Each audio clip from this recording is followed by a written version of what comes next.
Exam classes में आप भिन्न के क्वेश्चन देखते हैं।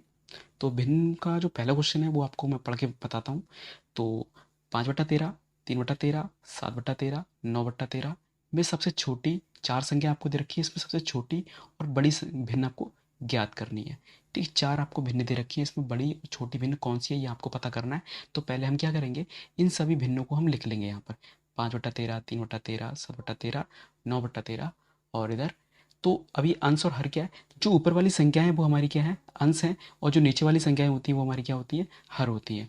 तो कैसे करेंगे हम, इसमें से चार संख्याएं दे रखी है, इसमें से आप सबसे पहले हम क्या करते हैं, सबसे छोटी भिन्न निकालते हैं। तो छोटी भिन्न निकालने के लिए हम क्या करेंगे, जो नीचे वाली संख्या देखो, जितनी भी संख्या है नीचे वाली देखो, 13 13 हर जगह पर है। इसका मतलब जो हर है हमारा, वो हमारा क्या है, समान है। 13 यहाँ पे भी है, 13 यहाँ पे भी है, 13 यहाँ पे भी है, 13 यहाँ पे भी है। इसका मतलब हर क्या है हमारा, समान है। और अंश हमारा अलग है। 5 है, 3 है, 7 है, 9 है। अंश हमारा अलग है, हर हमारा समान है। फिर अब जब हर हमारा समान है तो भिन्न कैसे पहचानेंगे। तो हम क्या करेंगे, इसमें सबसे बड़ी संख्या कौन, देखो सबसे छोटी देखेंगे पहले। सबसे छोटी संख्या कौन सी है, 3 है ऊपर वाले में। 5, 3, 7, 9, सबसे छोटी कौन सी है, 3। तो यही संख्या, और ऊपर नीचे भिन्न हमारी समान है, नीचे सब में कोई मतलब नहीं है। ऊपर वाली संख्या सबसे छोटी है, इसका मतलब यही संख्या हमारी क्या होगी, हमारी सबसे छोटी भिन्न होगी। ठीक है, अगर नीचे सभी संख्याएं समान है तो हम कैसे पहचानेंगे, जो ऊपर वाले में जो सबसे छोटी संख्या होती है वो भिन्न क्या होती है, सबसे छोटी भिन्न होती है। तो हम यहाँ लिख लेंगे, छोटी भिन्न कौन सी हो जाएगी, जो ऊपर जो हर हमारा क्या है, सबसे छोटा है 3, और नीचे 13, यही हमारी सबसे छोटी भिन्न होगी। तो ये पहला आंसर मिल गया। अब बड़ी भिन्न निकालनी है, तो बड़ी भिन्न कैसे निकालेंगे, बड़ी भिन्न देखो नीचे से कोई मतलब नहीं, नीचे तो हमारा हर हमारा समान है। तो ऊपर जो सबसे बड़ा हर है, 5, 3, 7, 9, इसमें सबसे बड़ा हर कौन सा है, 9। तो यही संख्या हमारी क्या होगी, यही भिन्न हमारी क्या होगी, 13 हम ऐसे लिख देंगे। यही भिन्न हमारी सबसे बड़ी भिन्न होगी। यही हमारा आंसर है। छोटी भिन्न भी आपको मिल गई, जिसका सबसे छोटी संख्या होगी, अंश जिसका सबसे छोटा होगा वही हमारी छोटी भिन्न होगी, और इसका हर अंश हमारा सबसे बड़ा होगा, वही संख्या क्या होगी, बड़ी भिन्न हो जाएगी। लेकिन ये कंडीशन कब लागू होगी, कि ये शर्त कब लागू होगी, जब आपके नीचे वाले हर जो हैं वो समान होंगे, तब ऐसा होगा। ठीक है, नेक्स्ट क्वेश्चन आता है। ये भी सेम ऐसा ही है, लेकिन थोड़ा सा अलग क्या है। इसमें क्या है, 6/17, 6/13, 6/11, 6/19 में सबसे छोटी चार संख्या आपको दे रखी है। इसमें भी आपको क्या करना है, सबसे बड़ी भिन्न निकालनी है, सबसे छोटी। लेकिन कंडीशन क्या है, देखो इसमें नीचे वाली संख्याएं समान नहीं है, ऊपर वाली संख्याएं क्या है, समान है। मतलब 6/17 में लिखता हूँ, 6/13 लिखता हूँ मैं, 6/11 लिखता हूँ, 6/19 लिखता हूँ। अब इसमें आपको देखो, मैं अंश लिखता हूँ, ऊपर वाली संख्या अंश होती है, ये आपको बता दिया है, और नीचे वाली संख्याएं हर होती है। तो आप देखना, ऊपर वाले अंश क्या है, पहले हर बराबर थे पहले वाले क्वेश्चन में, इसमें अंश बराबर है, नीचे वाली संख्या क्या है, बड़ी छोटी है।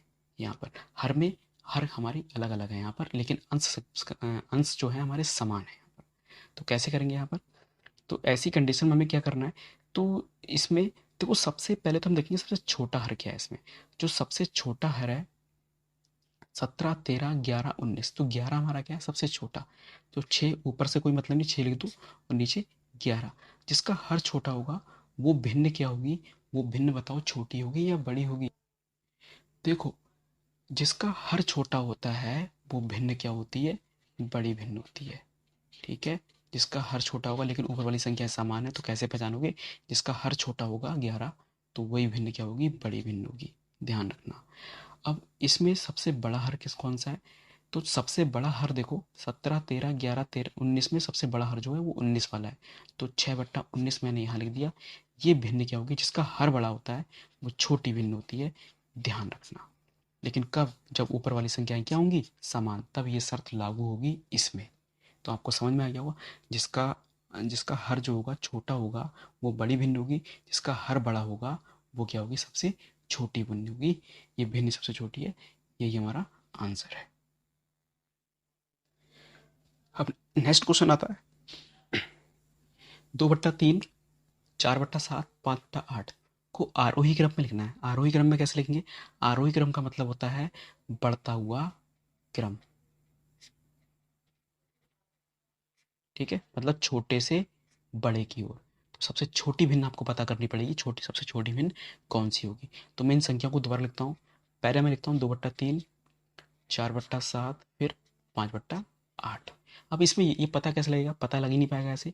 तो हम क्या करेंगे, पहले दो संख्याओं को हम लेते हैं, क्योंकि इसमें भिन्न और जो भिन्न में जो अंश है वो हर है, दोनों अलग अलग है। देखो यहाँ पे 2, 4, 5, फिर 3, 7, 8, हर भी अलग है, अंश भी अलग है, एक जैसा तो है नहीं, तो हम ऐसे पहचान नहीं पाएंगे। तो हम क्या करेंगे इसमें, हम देखो क्रॉस मल्टीप्लाई करेंगे। पहले इन दो संख्याओं को हम लेते हैं, इसको और इसको। देखो 7 दूनी क्रॉस मल्टीप्लाई, तिरछी गुणा, 7 दूनी 14, फिर क्या हो जाएगा, 3 चौक 12। इन दोनों में सबसे छोटा नंबर कौन सा है, 4/7। तो 4/7 मैंने इधर लिख लिया, ठीक है, इस तरीके से। अब मैं इन दोनों नंबर को लेता हूँ, इन दोनों को। अच्छा, इन दोनों में कौन सा बड़ा है, 8 चौक 32, 7 पंजे 35। ठीक है, 8 चौक 32, 7 पंजे 35। पहले मैंने इन दोनों की गुणा करी, अब इसकी 8 चौक 32 और 7 पंजे 35। तो यहाँ पर तो देखा जाएगा, यहाँ पर तो सबसे छोटी भिन्न तो मैंने निकाल दी थी, ये वाली 4/7 मैंने निकाल दिया था। ठीक है, अब अब इसमें ये तो बाहर हो गया। अब बचा कौन सा नंबर हमारा, हमने इसको बाहर कर दिया, ये सबसे छोटी भिन्न होगी। ठीक है, इसको मैंने यहाँ से मैं चला, इन दोनों में देखा मैंने, तो 7 दूनी 14 और 2 चौक 8, दोनों को गुणा करी, तो सॉरी, 7 दूनी 14, 3 चौक 12। ठीक है, तो 12 वाला देखो इन दोनों में कौन सा छोटा था, 7 दूनी 14 और 3 चौक 12, तो ये वाली छोटी भिन्न थी, 12 कम था, इसलिए मैंने 4/7 यहाँ लिख लिया। तो ये भिन्न तो गायब हो गई, अब ये दोनों बची। अब इन दोनों में देखना कौन सी बड़ी है कौन सी छोटी है। तो 8 दूनी 16, ये आ गया, इसकी इसकी गुणा कर दी तिरछी, 8 दूनी 16 और 3 पंजे 15, ये 15 आ गया, 3 पंजे 15 मैंने यहाँ कर दिया। तो इसमें देखो 15 ये आ गया, इन दोनों में छोटी कौन सी है, छोटी कौन सी है इन दोनों में। ठीक है, छोटा ही लेना है नंबर, तो छोटी हमारी ये वाली है, तो 5/8 यहाँ पे आ गया। फिर लास्ट सबसे बड़ी कौन सी हुई, ये वाली 2/3 हमारा ये आ गया। तो ये तरीका होता है, इस तरीके से हमें करना है। तो सबसे छोटी भिन्न ये हो गई। तो हम इसको और अगर लिखना है और अच्छी तरीके से, तो हम कैसे लिखेंगे इसे, 4/7 सबसे छोटी, इससे बड़ी कौन सी आ गई, 5/8 आ गई, 5/8 से बड़ी कौन सी हो गई, 2/3। इस तरीके से भी हम लिख सकते हैं। ये हमारा आंसर है। ये हमारा कौन सा क्रम है, आरोही क्रम, क्योंकि सबसे छोटी ये, फिर इससे बड़ी ये, इससे बड़ी ये है। यही हमारा आंसर है, इस तरीके से करना है। नेक्स्ट क्वेश्चन आता है हमारा 3/5, 4/9, 2/3 को अवरोही क्रम में। अच्छा, अवरोही क्रम क्या होता है, ये भिन्न आपको दे रखी है 3। अब इसमें अवरोही क्रम पता करना है, तो अवरोही क्रम कैसे पता करेंगे। तो अवरोही क्रम का मतलब होता है बड़े से छोटे की ओर, छोटे की ओर, छोटे की ओर कहने का मतलब है, अब आपको सबसे बड़ी भिन्न पहले लिखनी है और सबसे छोटी सबसे लास्ट में।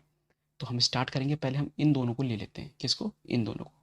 अब इन दोनों में देखते हैं, पहले ये वाली भिन्न मैं लिख देता हूँ यहाँ पे 3/5 दोबारा, तभी आपको समझ में आएगा। 4/9, 2/7, इस तरीके से लिख दिया मैंने। पहले इन दो भिन्नों को लेते हैं। अब इसमें हम क्या करेंगे, गुणा करेंगे पहले, 9×3 = 27, 5 चौक 20। ठीक है, अब 9×3 = 27, इसकी गुणा करें, 9×3 = 27, 5 चौक 20। इन दोनों में छोटा कौन सा है, बड़ा, सॉरी बड़ा देखेंगे, ये वाला है। पहले हम सबसे छोटा ले लेते हैं, चलो सबसे छोटा ये हो गया। ठीक है, 4/9, 4/9 मैंने यहाँ लिख लिया। ठीक है, ये हो गया, ये तो हो गया गायब। ठीक है, अब क्या बचा हमारा, ये वाला और ये वाला। छोटे वाले को हमने यहाँ लिख लिया, इसको उठा के यहाँ रख दिया। ठीक है, अब ये वाला 7, अब देखिए ये वाले नंबर बचे, ये बचा और ये बचा, 7×3 = 21। ठीक है, अब मैं यहाँ 21 कर देता हूँ, 21 और 5 दूनी 10, 10। इन दोनों में कौन सा बड़ा है, देखो इन दोनों में, सॉरी छोटा कौन सा है इन दोनों में, इन दोनों में जो छोटा है ये वाला। देखो 10 हमारा सबसे छोटा हो रहा है, 10 क्या हो रहा है यहाँ पर, सबसे छोटा हो रहा है, 20 से भी छोटा हो रहा है। अच्छा, इन दोनों में छोटा कौन सा है, इन दोनों में जो छोटा है वो हमारा है 2/7 है। ठीक है, 10 वाला, और लास्ट में क्या है, 3/5 बचा। इस तरीके से हम लिख लेंगे। तो एक चीज़ ध्यान रखना बेटा, ध्यान क्या रखना है आपको, देखो फिर से मैं यहाँ पे कर दे रहा हूँ एक बार, ताकि आपको ध्यान रहे। 3/5, 4/9, 2/7, मैंने दो नंबर लिए थे ये वाले। ठीक है, मैंने क्या करा था, 9×3 = 27 करा था, 5 चौक 20, तिरछी गुणा करी थी। इन दोनों में से जो छोटा नंबर था वो मैंने यहाँ लिख लिया। ठीक है, ये वाला नंबर मैंने यहाँ लिख दिया। फिर मैंने क्या करा, जो नंबर मैंने यहाँ लिखा है उस नंबर को गायब कर दो, इससे मतलब नहीं हमें। अब ये 2 नंबर बचे, अब इनको देखते हैं, इसमें तुलना करते हैं कौन सा बड़ा होगा। 7 तियाँ 21 हो गया, ठीक है, 21 और 5 दूनी 10। इन दोनों में कौन सा छोटा है? देखो 10, देखो ये पहले 20 वाला मैंने लिया था ये वाला, अब इससे भी छोटा कौन सा आ रहा है? 10। तो इस 10 वाले को हम इससे भी पहले लिखेंगे, तो 2/7 यहाँ पे आ जाएगा इस तरीके से, ठीक है। और सबसे बड़ा 21 आ रहा था, पहले 10 आ रहा था, 10 हो गया, ये 20 पे आया था ये वाला, ठीक है, 20 पे। और सबसे लास्ट कौन सा? 21। 21 वाला सबसे बड़ा नंबर यही बन रहा है हमारा, तो 3/5 यहाँ पर, ठीक है। सबसे बड़ा ये बना, लेकिन ये तो हमारा क्या हो गया, अब देखते हैं, अब ये 3 नंबर हो गए हमारे। मैंने छोटे से बड़े की ओर लिखा है अभी, ये ध्यान रखें। तो हम क्या करेंगे यहाँ पर, सबसे बड़ा नंबर कौन सा था हमारा? तो ये तो छोटा था, फिर इससे बड़ा ये था, ये इससे बड़ा था। ये हमारा कौन सा क्रम था? ये हमारा था आरोही क्रम, छोटे से बड़े की ओर, लेकिन हमें करना क्या है? अवरोही क्रम में लेना है। तो सबसे छोटा बड़ा नंबर कौन सा? 3/5। हम इसको उल्टा कर देंगे इस तरीके से। फिर उससे इससे छोटा कौन सा था? ये वाला था 4/9। मैं यहाँ पे ये नहीं लगाऊंगा, सीधे ये लगाऊंगा, ये वाला, इस तरीके से, ठीक है। अब आपको ध्यान रहेगा, दिया गया। और इससे छोटा कौन सा था? ये वाला था, ठीक है। दो ऐसा साइन उल्टे आएंगे तो ध्यान रखना, क्योंकि सबसे छोटा नंबर ये हो गया, इससे बड़ा ये हो गया, इससे बड़ा ये हो गया, इस तरीके से हमें करना है, ध्यान रखना, ठीक है। अब यही आपके आंसर हैं। 4 क्वेश्चन थे इसमें, वो मैंने करा दिए। अगर कोई अलग टाइप का क्वेश्चन है तो कमेंट जरूर करें, मैं आपको उस क्वेश्चन के बारे में भी बताऊंगा। और क्वेश्चंस भी हैं इसमें, वो भी कराएंगे। लेकिन वीडियो अच्छी लग रही तो लाइक करें, सब्सक्राइब करें, शेयर करें, ठीक है। आगे भी अगर आपको वीडियोस लेनी है, जैसे फ्रैक्शन से रिलेटेड कुछ और भी क्वेश्चन आएंगे, तो आप चैनल को जरूर सब्सक्राइब करें, ताकि आपके पास वीडियोस पहुंचते रहे। धन्यवाद।